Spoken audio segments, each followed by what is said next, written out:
El oficialismo va a empezar a buscar apoyos en el Congreso para intentar aprobar la reforma constitucional de seguridad anunciada por el gobierno. La oposición por ahora cuestiona la iniciativa. En minutos, el presidente y el ministro Arrau, junto a los altos mandos policiales, informarán los principales desafíos de esta norma. Francisco Gutiérrez, ¿cómo te va? Muy buenos días. Hola.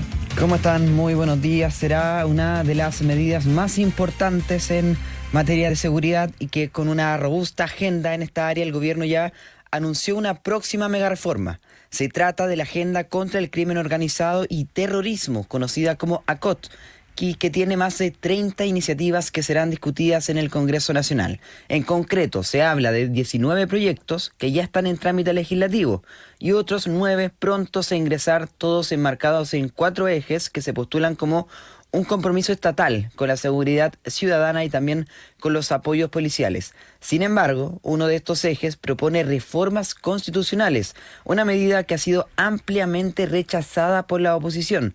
De hecho, la ex ministra del Interior, Carolina Toá, señaló que si bien hay temáticas en las que se puede llegar a acuerdo, es el primer artículo de la Constitución el que fija al Estado como garante de la seguridad de las personas. Hay muchas posibilidades de construir entendimiento en varios proyectos. De hecho, varios de ellos se vienen, arrastrando desde la agenda anterior. Hay, en cambio, otros donde hay muchas dudas y hay preocupación porque, a la vez que son conflictivos, parecen innecesarios. Particularmente aquellos que apuntan a hacer cambios en la Constitución. La verdad es que hoy día el primer artículo de la Constitución le da el deber al Estado de cuidar la seguridad nacional, proteger a las personas y a las familias. Claro, de hecho, hay varios de la oposición a la espera todavía, de conocer el detalle de esta norma que va a impulsar el gobierno. Están hablando de algo redundante, de algo que ya existe en la Constitución. Desde ese punto de vista también, Francisco, entonces, ¿qué es lo que desde el gobierno han argumentado para justificar este cambio constitucional?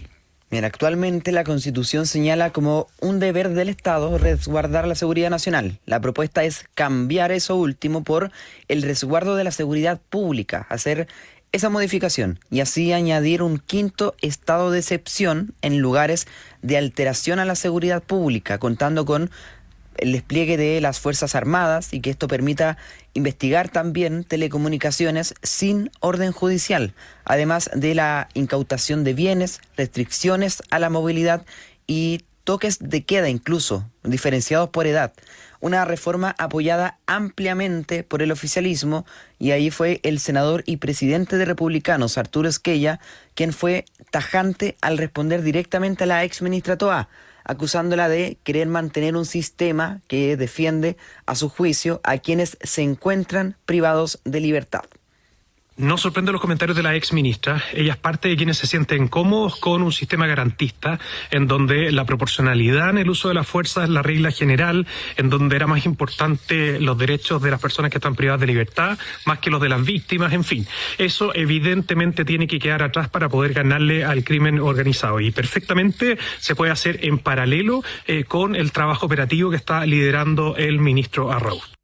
Ya, eso a propósito de las críticas de la exministra de Seguridad Carolina Toá. Ahora decíamos que esta propuesta constitucional contempla una modificación, que es lo que ha ido dibujando el gobierno en los últimos días. Francisco, tú ya lo decías, uno podría plantear en 3 ejes: incorporar la seguridad pública como un deber del Estado en el artículo 1 de la Constitución, establecer un nuevo estado de excepción constitucional que permitiría decretarlo ante una grave alteración de la seguridad pública y establecer también un listado de organizaciones criminales y terroristas asociado a un nuevo delito de pertenencia a estas y a esas agrupaciones. Eso también ha generado por ahora bastante controversia. Uno de los puntos polémicos de esta propuesta y es que, pese a que no se conocen detalles de la iniciativa, este registro ha sido cuestionado porque se pretende que sea elaborado por el propio gobierno y cuente con el control del Senado, lo que podría traspasar tareas del sector netamente judicial hacia otro poder del Estado constituido en este caso por los senadores. Fue así que, solicitando una discusión seria, la senadora y presidenta del Partido Socialista, Paulina Bodanovich, aseguró que el registro iría en contra de la historia constitucional del país, mientras que su par independiente y presidente de la Comisión de Seguridad, Karim Bianchi, cuestionó el rol que pasaría a tomar el Ejecutivo en este caso y también el Senado a partir de la creación de este registro. Me parece que va contra lo que es la historia constitucional de nuestro país, incorporar un registro en la Constitución, pero no conozco el proyecto, lo vamos a revisar y vamos a tratar de que en este caso podamos tener un trabajo legislativo serio, sin apuro. Si entrar a este registro puede significar incautación de bienes, afectación de derechos, incluso consecuencias penales, estamos hablando no de una simple lista y tengo una duda de fondo. Corresponde que el Ejecutivo decida quién entra y que el Senado termina siendo de tribunal. Bien, por último se espera que en las próximas horas el ministro de Seguridad, Martín Arrau, ya realice el anuncio oficial de la reforma constitucional en esta materia que desde ya se postula como otro de los grandes proyectos de la administración Kast a propósito de esta agenda de seguridad que busca impulsar el Ejecutivo. Bueno, Paula Mauricio. De hecho, la ceremonia la encabeza el presidente José Antonio Kast a partir de las 9 de la mañana ahí en el Palacio de la Moneda, presentando justamente esta reforma constitucional sobre seguridad y apostando a una serie de acuerdos con la oposición. Francisco, muchísimas gracias. Muy buenos días. Gracias, Pancho. Buen día. Muy buenos días. Bueno, hay hartas cosas que decir en relación a esta agenda de seguridad. Algo ya dibujábamos con Francisco Gutiérrez. Lo primero es que uno podría plantear, Mauricio, es que cuando hablamos de seguridad, de combate al crimen organizado y contra el terrorismo, estamos hablando de medidas que muy probablemente empatizan con mayor facilidad o de lleno con las prioridades de la ciudadanía, ¿no? Sin perjuicio de que todavía está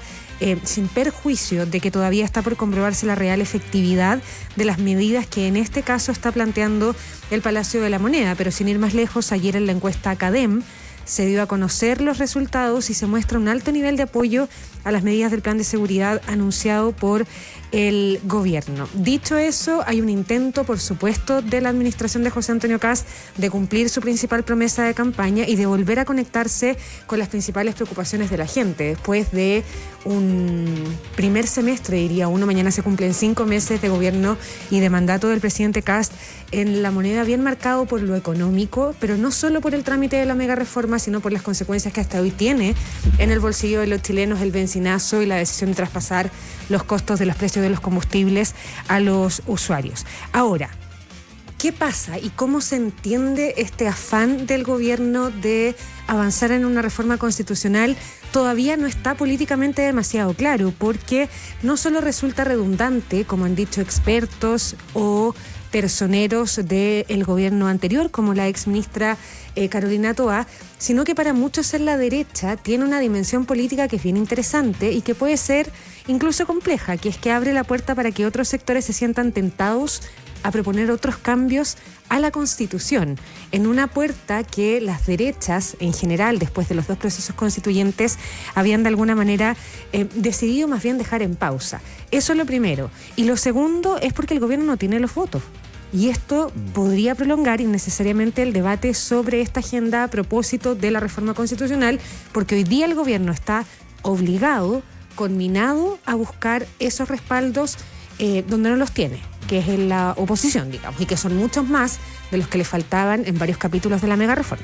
Ahora, veremos los detalles a partir de hoy de este anuncio que se hace, ya decíamos, en una ceremonia que encabeza el presidente Kast a partir de las 9 de la mañana en La Moneda, pero aun cuando recién conocemos solo los titulares, desde la oposición particularmente, ya plantean algunos puntos respecto de lo que faltaría en una agenda integral por la seguridad contra el crimen organizado y el terrorismo, como lo ha bautizado el gobierno, y tiene que ver básicamente con 2 o 3 aspectos. Uno, dice relación con el tema de la Fiscalía y la Justicia, digamos. Hoy día sabemos, es público y notorio, cada vez que hemos tenido acá en el estudio al fiscal nacional, tuvimos también en su momento a la presidenta de la Corte Suprema, se quejan amargamente respecto de todas las funciones que les siguen atribuyendo y la falta de recursos que tienen para cumplir esas funciones.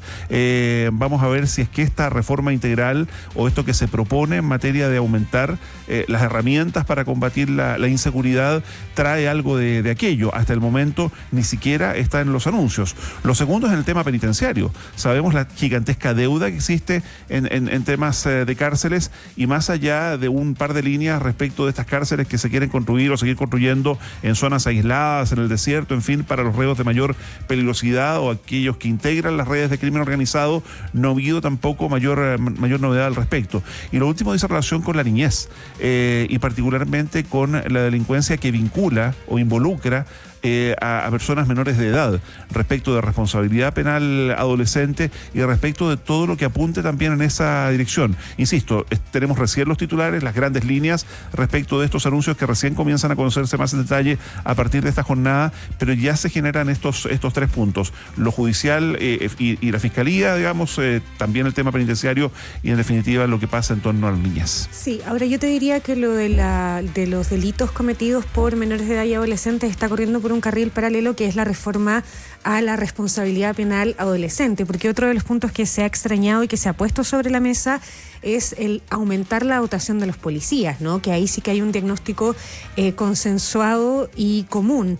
El gobierno ha dicho también que eso se está trabajando por distintas vías. De hecho, en la última semana el ministro Arrau planteaba cambiar, incluso flexibilizar los requisitos para que ingresen más carabineros a la escuela o a ejercer esa función. Hay un último punto que genera controversia, que no tiene que ver con lo que falta, sino con lo que está involucrado en esta reforma, es lo del estado de excepción constitucional, ¿no? Lo planteábamos con Francisco, esta creación de un nuevo estado de excepción constitucional llama mucho la atención, genera controversia, porque la Constitución ya contempla específicamente el estado de emergencia en caso de grave alteración del orden público o de grave daño para la seguridad de la nación, que deben entregarse entonces más fundamentos o más sólidos que justifiquen crear este nuevo estado de excepción, porque no es claro si estará sujeto al control del Congreso, atendido que se podrían afectar libertades esenciales, y cuando el propio mandatario había cerrado la puerta a involucrar a las Fuerzas Armadas en tareas de combate a la delincuencia. Lo queremos compartir con ustedes, hablar de este tema. WhatsApp abierto, más 569-8521-2360.